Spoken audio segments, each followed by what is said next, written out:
Still got a ways to go on offense, especially sort of getting things settled in the offensive line.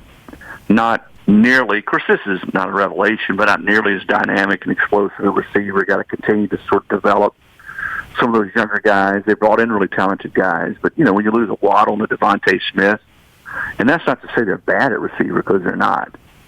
But just overall, in my talks with Nick, that they just got to grow a lot on offense and sort of find out who they were. We saw against Ole Miss, I don't think you guys were surprised by this. They did what I thought they were going to do, and I'm not saying I thought they were going to jump out 35-0, but they just pounded Ole Miss physically. I see that's the thing I know that in talking to Nick and people close to that program, you know, still Joe Pendry and is a guy that Saban trusts implicitly. You know, when you start talking about the offense, he's always in touch with Joe. That's the one thing I think Bama, certainly under Bill O'Brien now, has kept the ability to do, is to, when they need to, and they really need to, they will pound you. They will bloody your nose. And I think he wants to see that continue to grow and yet continue to be balanced and do all the things offensively that they've done over the last few years and continue to evolve. I think defensively, their best football is still to come. I think they're going to get better and better. You know, 31, Will Anderson, I think is the best defensive player in football.